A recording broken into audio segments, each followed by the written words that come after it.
Welcome back to the program, everyone. My name is Jeff. This is LitecoinLeader. I'm going to point to my right shoulder, get this right. There's my Twitter handle. There's my website. Pardon me as I take a drink because this is about my 18th video of the day. Well, only a little bit of exaggeration. Sorry for that. I bumped my camera. But I wanted to talk to you today about the Bitcoin ETF. And thanks for hanging with me because I've been doing videos all day plus an AMA. But I want to talk about the ETF, too many letters, the Bitcoin ETF. People are starting to come up to me on the same speed as I am, or my thoughts here, which I'll share once again, and we'll talk about this. But before I do, if you like this kind of content and you want to help out the channel, which I would really appreciate, please give me a like, a thumbs up, a share, a subscribe, all that good stuff. Really helps out the channel. Leave a comment down below. Follow me on Twitter. I'll probably put this video up on Twitter as well. But there's other people that are starting to share my opinion that that something is up with this. Something's not right about. There's too much positivity. Okay, I need to pull that one up too. Let's see. I know that there's a fear and greed index on CoinMarketCap. Let's get that up here on here. Yeah. So let me share my screen. Start with that. So we can see right now, right here in the right corner here, you can see 73. Right. That means people are feeling greedy. People are feeling very bullish about Bitcoin, which they should in general, but they feel that's really reflective of the price versus the network. Those are two distinct different things.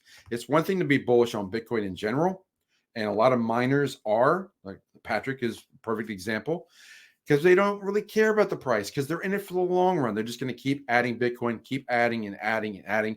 Sure, they will take profits when it gets to be really high, but they're not worried about the fluctuations over time because they'll take profits when it's high, and then when it's not, they'll just keep adding and dollar cost averaging and getting in. Not financial advice, but that's what they do. What I'm using that fear and greed index, the more greedy that it looks, the more likely that there's going to be some kind of news event or something that swings it back to the other side. And you want to be buying the times to buy and accumulate Bitcoin for those who want to really get into and get the maximum usage of their paper currency, which is garbage, is when people are fearful, right? When it's greedy, people are thinking it's going to go up and it doesn't go up in a straight line forever. It does retract. It does retrace. It does come back 30 or 40%, even in a bull run. It happens. So I'm thinking that there's going to be some kind of rug pull that's happening. That's for the ETF. I know that there's lots going on out there about the ETF, and this is the second attempt I'm making this video, but we're going to dive right into it. Let me share my screen, and this is what everybody's looking at for the ETF. First off, you've got this chart that's up here on Twitter that most people have seen. Where it go? There it is. So this is the official dates and estimated dates for applicants. The one that's you can see lots of the final deadline. Okay, the final deadline is mostly in January for a lot of these projects. I know it's hard to read, but I'll just spell out to you. I know the ARC21 shares Bitcoin ETF refiling January 10th. So that's the one that's circled that the final deadline. The SEC has to do something by then. And then there's all these other ones that are in January and following on. And there's all this activity. Let me show this other story about the activity that's going on regarding Bitcoin and the ETFs. Go back to sharing the screen. Barry Silbert resigned from Greyscale. And Greyscale, one of their funds is looking to be flipped over to an ETF for Bitcoin. And Barry pulled some shady stuff lately. Okay, but he's basically stepping down as of January 1st. There's going to be a new CFO, which is Mark Shifke. So I have to say that very specifically. But yeah, Greyscale Investments, whose application to turn its Bitcoin trust, which is Greyscale BTC, into a U.S. spot exchange ETF, is being considered by the SEC. Barry Silbert resigned, and he's being replaced by Mr. Mark. And that happens on January 1st. The SEC has delayed several ETF applications, including those of Greyscale, BlackRock, ARC21 shares, VanEck, and Hashdex. And many of them met with a regulator and filed amended documentation as the year ends. The first deadline seems to be January 10th. According to the letter of the law, that's what it is, January 10th. But we'll see. Okay, we'll get to that in a moment. Lastly, one thing that's interesting about this is that Digital Currency Group, which has their fingers in a lot of crypto pies, they own Greyscale. Barry Silbert's tied with the DCG as well. The DCG was sued in October by New York Attorney General Letitia James, who's also known for some other litigation that's been going on in 2023 we won't get into.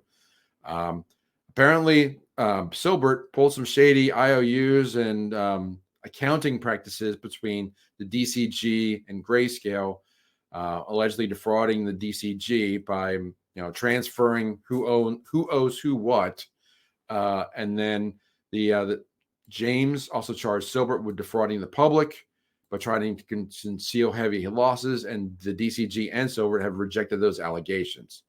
So lots going on there. They had to amend the story to add that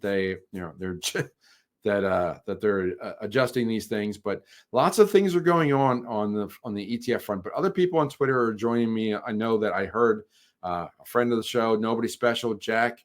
He talked about the rumors again about the Bitcoin ETF is going up and again based on the rumor. And here's another example where Bitcoin pumped $1,500 on fake reports of an ETF getting approved, and then immediately it crashed. So that happened, let's see, in October. So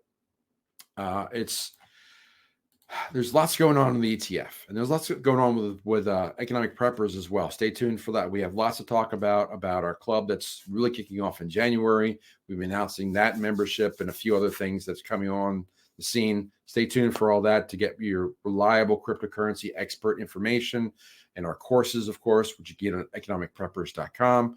All the details are down below. But my thoughts are that this is a buy the rumor, sell the news kind of event.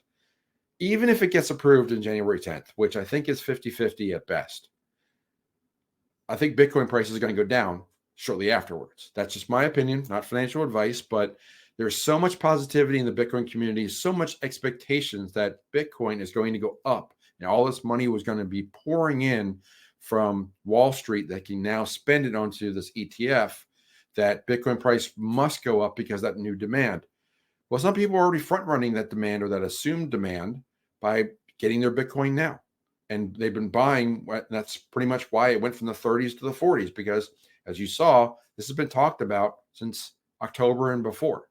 So even if it does get approved, which I have misgivings about, I think that, the letter of the law that says they have to act by January 10th, who's to say that? I mean, this is a perfect time. Here's an example. Here's a way. Bitcoin is under the jurisdiction of CFTC instead of the SEC. So those rules don't apply. So the ETF that they're applying for the SEC is not applicable. And now the CFTC has to review it, and that could delay it. So there's a number of reasons. There's all these kind of games that they could play to defer this as long as they can, and they want to get it past November of next year for many, many reasons. So just hold your horses. I'm not saying that this is a bad thing. I'm saying that a Bitcoin ETF in the long run is good for Bitcoin. It gets more people, more liquidity available to get into Bitcoin, which is a good thing. Unfortunately, I think there's a lot of people that aren't educated well enough about Bitcoin, and they're not going to know, like holding your keys, not your keys, not your coins, not having it in self-custody. That's going to be a problem, because who holds the Bitcoin is different than if I own Bitcoin on paper in an ETF. I mean, then you're like, even though it's like a spot ETF, it could still be for the public a derivative because they don't have the keys. So there's lots of reasons to be concerned about what's going to happen in January. If anything happens in January, I think there will have to be an announcement by January 10th, but I have no idea what they're going to say. And I think it's 50-50 that it's bad news, or I think there's many reasons why Bitcoin price could go down at that same time frame, either because they're selling the news or it's getting postponed. So there's two different ways that the Bitcoin price would go down, and that this winds up being a bull trap, that the price is going up from the 30s to the 40s, and it will come back down. They'll push the price down again, give the opportunity for more people to acquire Bitcoin, you and I, in addition to all the big players as well.